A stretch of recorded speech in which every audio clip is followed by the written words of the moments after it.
Hi guys, I'm Sarah. I'm Taylor, but you would know that because this is my channel. So today we're going to be reading 1-star reviews. Well, Sarah's going to be reading 1-star reviews of some of my favorite books. Yes. We did this as a collab. We also did it on their channel. It will be in the description. If you like sapphic fantasy, that's basically what all my favorite books are. So here's the books that we're gonna do for me. We're gonna do Heartless Hunter. Such a good book. Yeah. City of Ghosts by Victoria Schwab. Starling House by Alex E. Harrow. Fourth Wing. Such a good book. It wasn't a 5-star for me, but it was I enjoyed it. Sorry, I was gonna say I did give it a 5-star, but I would probably give it a 4.5 stars now. But it is also one of my favorites. Yeah. And then The Nature of Witches by Rachel Griffin, and Heartless Hunter is by Kristen Ciccarelli. So we're just gonna go in order, and Sarah's gonna read out these reviews and get my opinions. This is actually our second time filming this because I didn't like the first one. People were like tearing apart the other books you picked, Yeah. which is okay and good. Like people's opinions are welcome. Yeah. But it was just like they too were all much. angry and we couldn't find any like fun ones. So yeah, it was just a bunch of angry people trying to cancel each other. Heartless Hunter is probably one of my favorite books of all time. I have the UK cover and the regular one, and I just bought the second book, so I would say it's in my top 10. it's in my top 10 for sure. Okay, so for the first one, Samantha said, "This was possibly the worst book I've read all year, and I've read a lot of bad books. First off, why is nobody in the reviews mentioning that this girl is using her menstrual cycle blood to perform magic? I completely get trying to normalize period blood and women having periods in media, but this is the weirdest take I've seen in a while. She's literally just carrying vials of blood around and waiting until she starts bleeding again. In fact, there's a scene in which she does get her period during the climax of the book, and she's thrilled and trying to find a way to get her hands down there so she can use magic, when at that point in the book, she could have used any of her blood because everybody already knows she's a witch." I don't know if they mean everybody in the book or like her closest friends, because I also don't know at what point in the book she I don't know referencing. I can't remember what part they're referencing. I understand why some people would be grossed out by the fact that it's like menstrual blood, but if you read the book, and you understand why. Yeah. So like the magic system, if you guys don't know, is based off of blood. It's blood magic basically. Mm-hmm. But every time, most people like just take blood from themselves. Every time you use your own blood for magic, your scar turns silver and it outs you as a witch, and being a witch in this town is illegal. The main character, Rune, was trying to hide that, and so she would use her menstrual blood because obviously you don't have to like hurt yourself to get that, and that's like the whole point of the book. And then like the end of it and the climax, because there's different types of different levels to it. I feel like there's a reason why she chose that, and then she eventually does end up using different types of blood, different methods to different gather methods blood. But like there's I thought it was really powerful to use menstrual blood. I thought it was really empowering. I think, like, hot take, but like women are demonized and like the menstrual cycle is demonized in society, so I find it empowering. I did too. Especially someone who like used to experience a lot of shame for it. Like society teaches us when we're young women or like young girls or young AFAB people to kind of like hide it. So I don't know if you, like, I feel like you and I thought it was very, like, female empowering. Yeah, like, it was empowering to me. I understand the controversy with it to some people, but to me, I'm just like, it's literally, like, not to be, like, what's it called? When you're, like, extremely blunt with detail? Not to be blunt, I don't know. Yeah, not to be blunt, but it's, like, shitting and pissing. It's a human thing, so you can't, it's just part of being human, so. And I don't think there's anything gross about it, obviously. I think if anyone is grossed out by the menstrual cycle, then I know. That's a them problem. Okay, Ray said they DNF this book.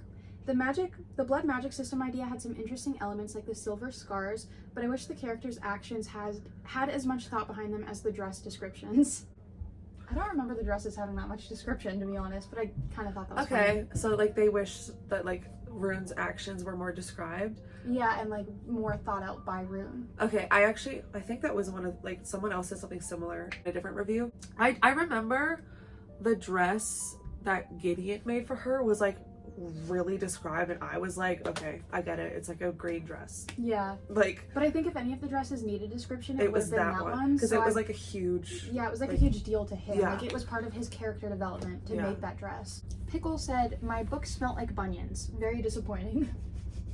Like their copy of it smelled like. I guess. Like. What? Yeah. Oh my god. Not really about the book. That's okay. funny. That's a good one. 32 Human Teeth, this is a short review, said they DNF'd it at 27%. Normally I don't rate books, I don't finish, but oh my god, a better use of my time would have been ripping out my own fingernails. That's really hard. I'm trying to think at like 27%, like... what would have been happening? I think that's when, like, I'm gonna guess at 27%, her and the love interest of the book would have been, like, the tension would have been building because they were both, like, manipulating each other. Yeah. I can see how some people would be turned off, but it's like, it was one of those books, I personally was engaged the whole time. Me too. But there were parts where, like, I could see why someone would have to, like, push through that, or, like, they'd be bored. Yeah, same. Like, there were some parts I remember reading, and I was like, I'm just gonna push through. Yeah.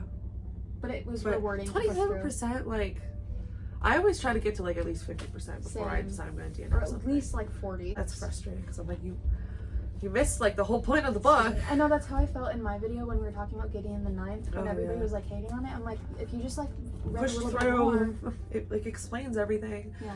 And, like, but it's also, like, it's not for everyone. I describe it as Bridgerton, but they're witches and witches and witch. Hello. Pause. They're witches and witch hunters. And being a witch is illegal, like I said.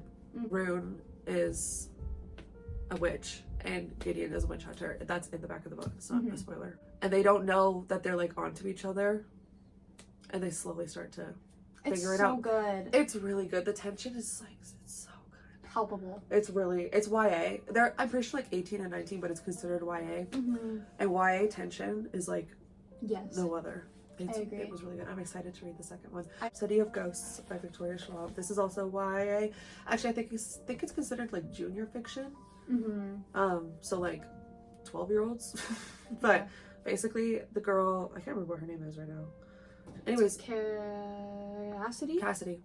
She has, like, a near-death experience, and from this near-death experience, she can start to see ghosts and communicate with ghosts, and her best friend is a ghost.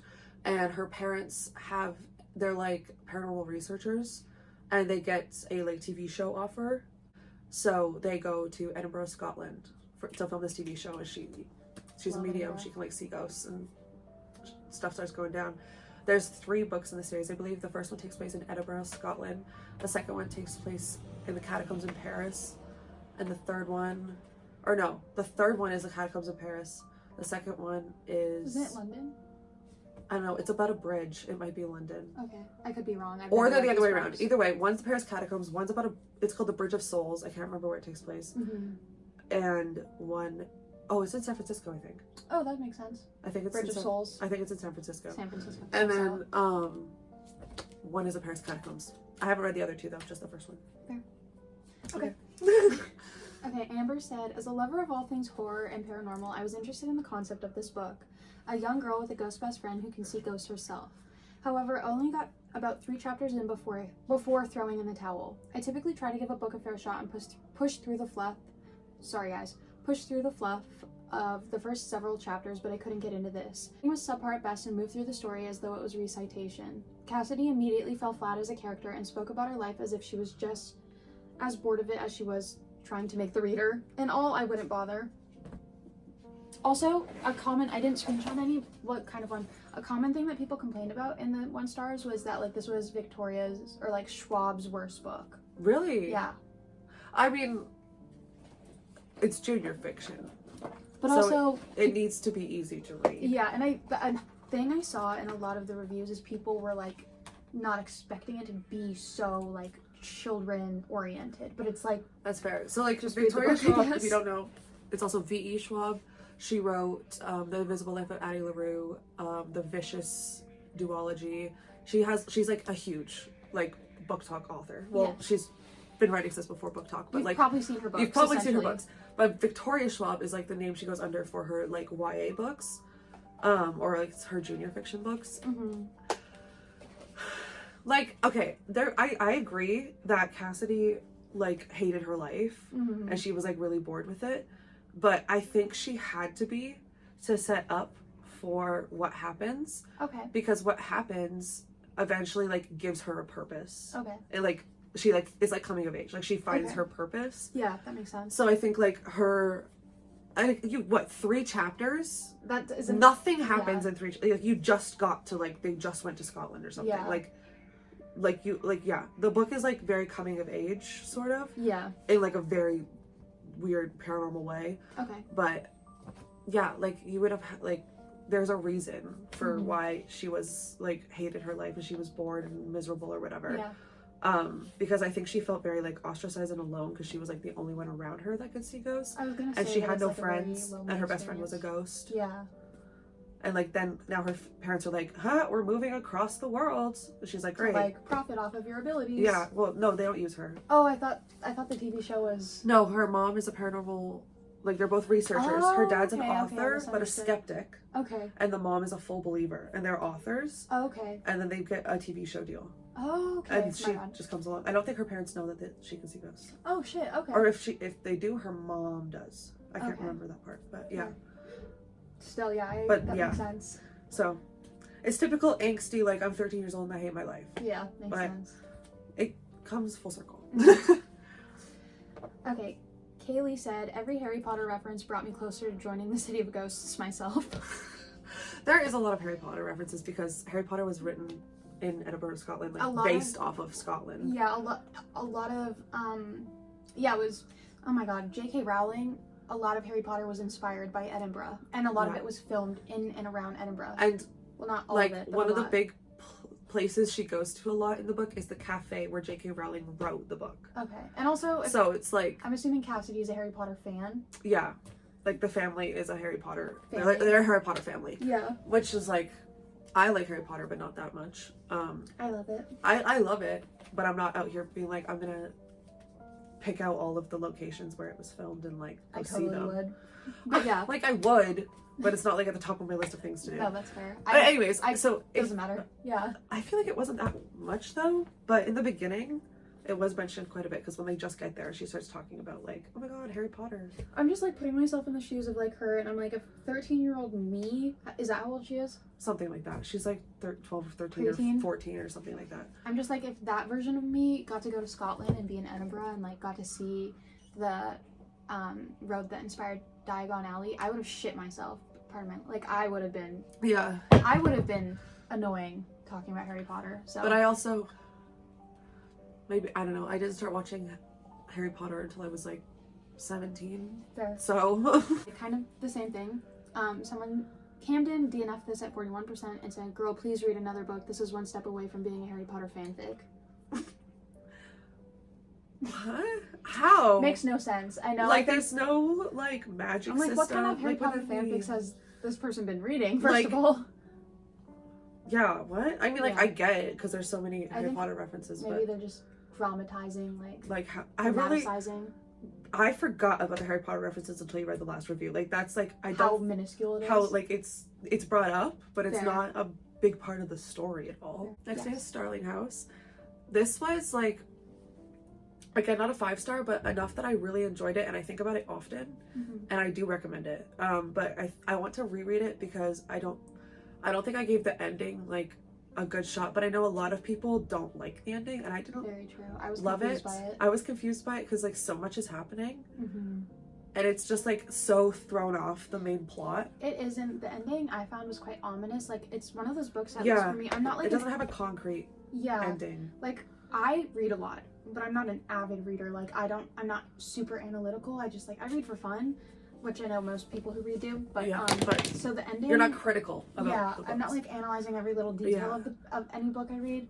So the ending of Starling House for me was just a little bit confusing because I wasn't analyzing it. Like, it kind of led you to believe one thing was going to happen, and then it just, like, abruptly stopped, and you're like, well, wait, what? Yeah. Like, I remember I texted you the ending, and I was like, did this happen? And then I Like, remember being, and I read it like just before you did too, and I remember being Yeah. like, I don't even know what was supposed to happen, but I Yeah. also read the ending like on an audiobook, like I listened to the ending, so if I think I physically read it, I would have understood it more. Mhm. But yeah, anyways, I liked it enough to put it on this list, and I still recommend it to people, and I It think is a about good it. book. I think about it a lot. Like it's very, like the atmosphere is really good. Yeah, and I think, in my opinion, the Alex C. Harrow did a really good job of like describing things because I had a really fun and easy time visualizing things. Me too. I had like really good visualizations, Same. and I have a hard time visualizing things. I remember when you were reading the book, you were like texting me things that were happening in the book, and I was like, shit. And I was even getting visuals based off of your description. So we'll see what people think. All right, Nikki said, no, nope. What the fuck was this book about? Like, I literally could not give you a synopsis except there's a house that's magical and weird beasts are involved. And of course, the trope of a girl who needs to be strong for everyone because of a bad/traumatic upbringing, and she doesn't let anyone in, etc., etc., etc. This is my second book by this author, and I'm throwing in the towel with any more of hers. The book never ends. I swear, it just keeps getting longer as you read, and the writing is just so flowery. I just cannot. You could have made it 200 pages shorter by cutting unnecessary descriptions. Plus, I will say it again, what even happened in this book? This house is suddenly not alive/mad anymore? Like, legitimately, I'm reading other reviews to see if I'm just stupid because I have no idea how anything got solved. What was the point of Elizabeth Bain? And why are there footnotes throughout the entire story? Is this supposed to be a research-based story that's also somehow in first person? Are the characters even alive, or did they die? Spoiler. Someone please clarify. God, this book infuriated me. I don't disagree. Same. Because like I just said, it was very confusing, Mm-hmm. and the plot does like randomly change. I love how people are probably like, why is this one of your favorite books if like you I think like even favorite books, you can disagree with some of the aspects of the book. I liked the flowery writing. I too. really like flowery, poetic, like writing like that. I think the way that Alex E. Harrow did it was nice. Like I think it was well done. Mm-hmm. I also was confused by the footnotes, but I think like it added a really interesting element to it. I think I think they're there to like break the fourth wall kind of thing. Like I think that's what they're there for. And also one thing that you told me that I didn't even catch on to is like the book will go into the house's perspective. Yeah. And that could be why the footnotes are there. A lot of people get confused or don't even notice it. It'll switch from first person to third person point of view. I didn't notice it. Without even like warning. Mm-hmm. But when it switches, I think that's the house's point of view, because usually it's talking about the love it's interest talking from about, a third perspective. Yeah. Third person. Or it's talking about the main characters from the third person perspective. Yeah. So I think it's the house's perspective. Mm-hmm. But anyways, I thought like those added really cool elements. Like the writing was really well. I also agree. I don't understand the point of Elizabeth Bain and that whole like. Same. I think it was just to add some history to the house. I think it was. She was the one that was trying to like. She was stuck in the other side or something. I forget the book. No, Elizabeth Bain was the one that was like burned their apartment down. Like, remember there was this lady that was following her in a car? Bain, not the originally. No, the original. She was like the fucking weird ass. She was like this, like, detective that was like out to get them, and that part was never really solved. She just eventually like went away. She was basically, with kind of a spoiler warning, Elizabeth Bain was working for people who wanted to buy the house. Okay, they wanted the house. They wanted something from the house because they knew more. They knew the paranormal aspect of the house, but they wanted to know all of it. So it was like a political greed situation. Yeah. Like I don't want to say too much and spoil the book. That's okay. I'm gonna in the beginning put like spoilers. Yeah. There's potential spoiler warnings. Because essentially the plot of the book. Did you explain this? Sort of. Well, not really. Okay, so the main character, I forget her name. Isn't it like? Oh, what the fuck is her name? The main character. It's a really basic name, but I can't think Yeah, of I it. know. I was like Taylor. All I know is she's ginger. Yeah, all I know is she's ginger too. And she has a brother. Yeah. So the main character like quits her job on a whim, and she needs money because her and her brother basically live out of a hotel. Yeah, they live out of a hotel. And the guy who lives/owns this haunted house. The boy who lived. The boy who lived. The speaking of Harry Potter has come to die. Speaking of Harry You're Potter. a wizard, Harry. Anyway. Yeah, sorry. What you were saying? The boy who lives. There's like a kid who like lived in. Not a kid. He's like a 27-year-old man or something. I'm pretty sure he was only like 19.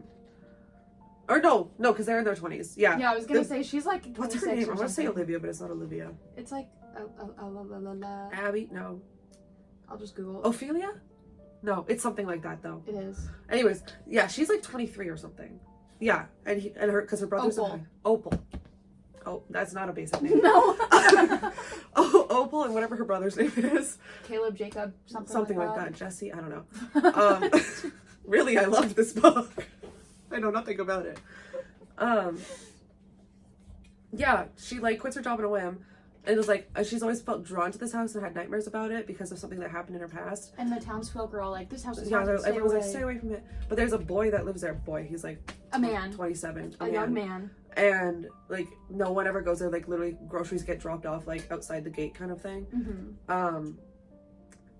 And then, yeah, she just randomly decides to walk up to it one day to try and like figure cuts out her hand on the gate or something. why It's she's so drawn to it. Yeah. Yeah, and then she goes back again the next day and was like, can I clean your house for a living? And he's then like, he actually sure. like pays her well. Yeah. So then Elizabeth Bain is like a detective and is like harassing Opal because Opal has access to the house that Elizabeth Bain wants.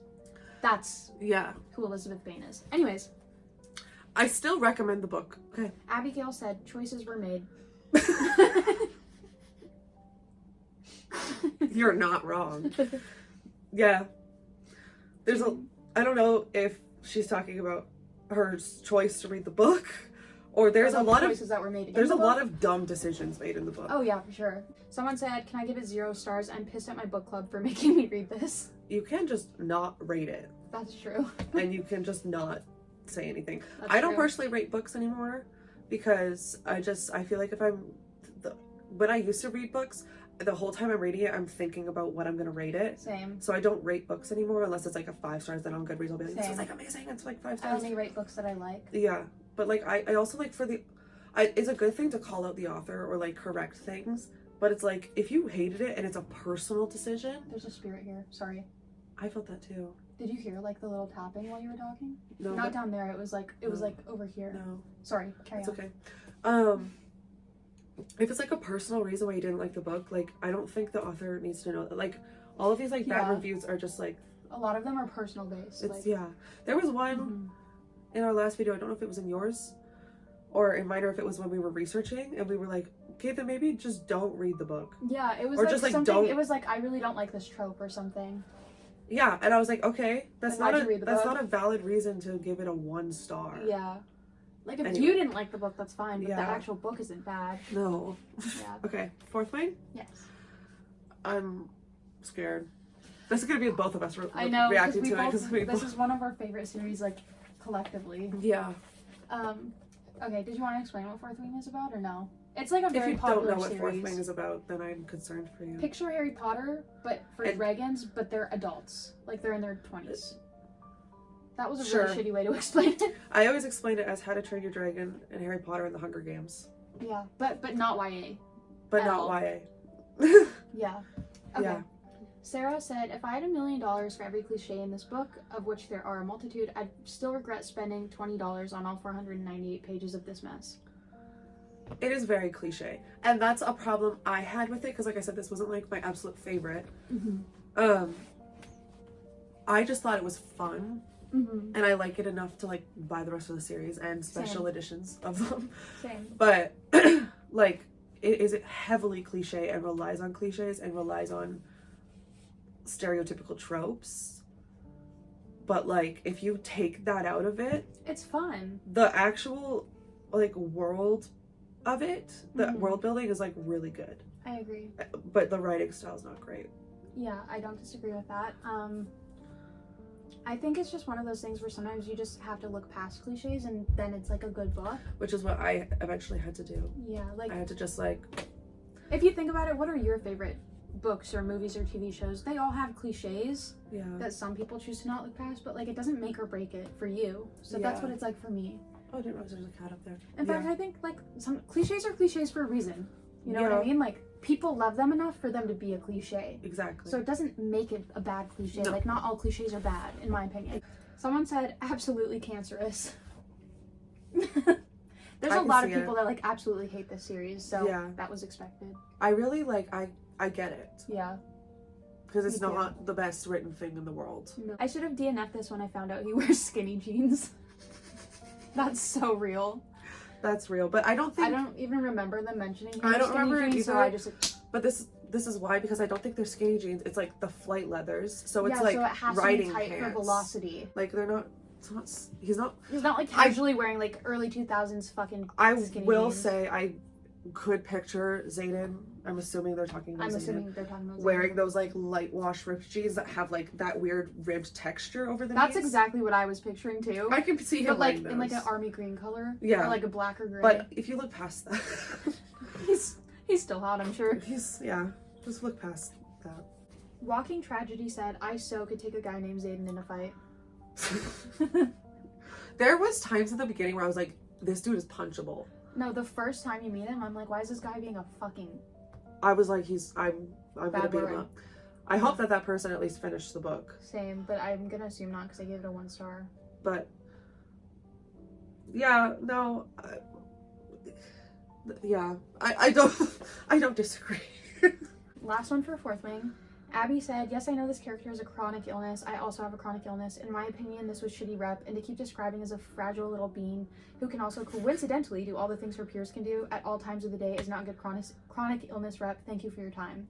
As someone who has 3 chronic illnesses, I don't disagree with that. But I also am like, it's a fantasy book, so I don't take it that also don't seriously. disagree, but I saw an interview of Rebecca Yarros talking about this, and she didn't want it to be blatantly outstated like Violet has Ehlers-Danlos syndrome. She wanted it to be like described, implied, but not mentioned. Yeah. I do agree. I didn't realize that until like after I had read Iron Flame. Same. I didn't know that was a thing. I didn't know it until you mentioned it like 3 days ago. Yeah. So I don't disagree that like now that I look back on it, it definitely could have been done better. Like I think if you look back on it, like I keep thinking about oh my god, what's it called? It's like the thing on the wall with like it's like the obstacle course. Yeah. I can't remember what it's called. I don't remember. It's on the tip of my tongue. Not the threshing, because that's when they find their dragons. Especially the sea or something like that. Anyways. I don't remember. I need to reread. When they do that, like I think she's really good. Violet is really good at like certain knowing things. She won't be able to do that, and then adapting it. Yeah, like using the strengths she does have. Yeah, she's really good at playing on her strengths. Yes, I think she does not need to be mentioned how weak she is every other paragraph because it does get annoying. Especially in Fourth Wing, but you're being introduced to the characters. Yeah, it's not as much in Iron Flame. Yeah. And definitely in Iron Flame, like she like owns up to herself more. I don't really know how to explain it, but I think she does find ways to adapt life to her, like the way how she like sabotages things to make it easier for herself. Or like how Xaden makes a saddle for her to go on Terran.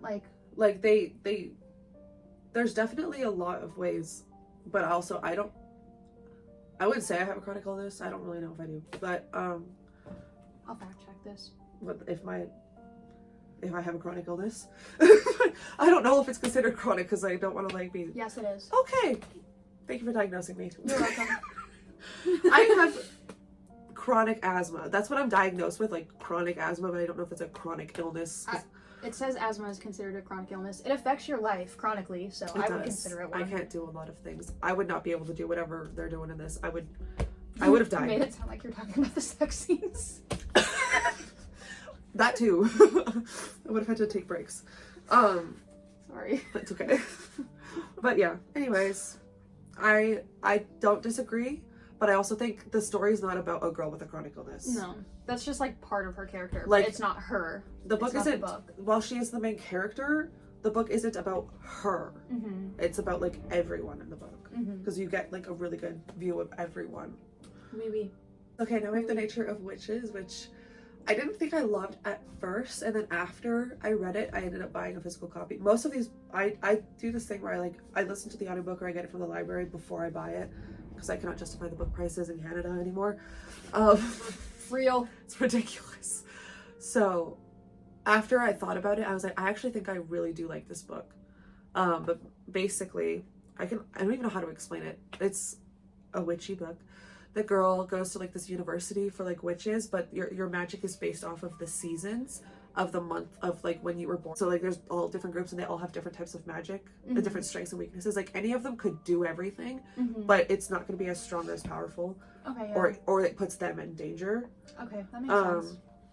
And it goes through the seasons, and you watch like how her magic changes throughout the seasons and stuff like that. And then there is I wouldn't say it's romantic-y, but like there is a love interest that comes in, but it's like super subplot. Like it's not really like a huge. Not part of the main plot. No, there's like a hot second there where it's like more important, but Mm-hmm. then it goes away. Well, it doesn't go away, but it's not the main plot. Mm-hmm. But yeah, essentially she goes to this like college for like magic, and she's very like ostracized. Like she lives in like this little hut in the woods by the college. Like she doesn't even live in like the dorms or anything. I can't remember why. Oh, I remember. She's very rare. The type of magic she has is very rare. Okay. And I'm pretty sure she's like very ostracized and bullied, and like she's just like she keeps to herself, so that's why she lives alone in this like hut in the woods. Okay, that makes sense. Could be remembering wrong, but yeah, I know that she has a very rare special type of magic, and like she's just learning how to harness it throughout the book, basically. Okay, it sounds like a good book. I know that you. I think you'd like it. Yeah. It's not as like deep, like Heartless Hunter is very like deep, whereas The Nature of Witches has deep elements, but it's more like it's easier to read. Okay, Maggie said, and this is just a quote from the book. Okay. That's their review. That's why they gave it a 1 star. I know he would still love me if I weren't a witch. I know it the same way I know hotter rises and broccoli is a flower. Okay, but like that's actually huge. Okay. Because the love interest, his magic is flowers. Oh, okay. Like his spells and stuff are like he plants a flower. Yeah. Like he's I don't know what type, I can't remember what it's botanist basically. Something. Like his magic comes from plants and flowers. Okay, that's cool. And he like that's a huge part of him and their connection. Okay. And so like he taught her that broccoli is a flower. Okay, so it's not just some cringy quote. It actually No, like it has meaning. It like, pertains to something in it the does. book. So I'm like, they obviously didn't read the whole book then, maybe? Or, well, I mean, if they got that quote, they read almost all of it because the love part doesn't come into like the last half of the book. But maybe they just thought that was really cringy and it turned them off. Fair, I guess. But I'm like... Hard to say because they didn't provide any clarification. They didn't. And I don't know. I'm just like, that's actually like huge. It's very difficult to enjoy character-driven stories when you find the main character unbearable. The Nature of Witches sadly didn't work for me at all because I could not stand its POV character, Clara. There was one line in the book that perfectly described my feelings for her. It makes you selfish, defeatist, and weak. And even though Clara called out like that, her behavior throughout 90% of the novel was selfish, defeatist, and weak. Sure, she went through something traumatic and I understand that, but when she was filled with so much self-hatred and self-pity and refused to do anything to change her situation, even when the people around her tried their best to help her. She just ran away from everything, always, and I couldn't stand that. Okay, yeah. I think I do agree in the beginning. She was kind of like... There were moments where I was like, girl, like, let him in. Yeah. Like, let people help you. Like, she really, like...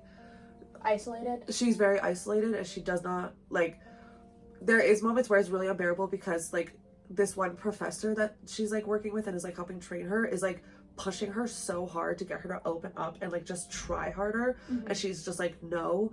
That part was annoying, which is probably why like I don't think I gave this a 5 stars. I don't rate books, but like it was probably like a 4 or 4.5 stars because I do agree she was like annoying, but the rest of the story made up for it to me. Yeah, like you could look past that. Like yeah,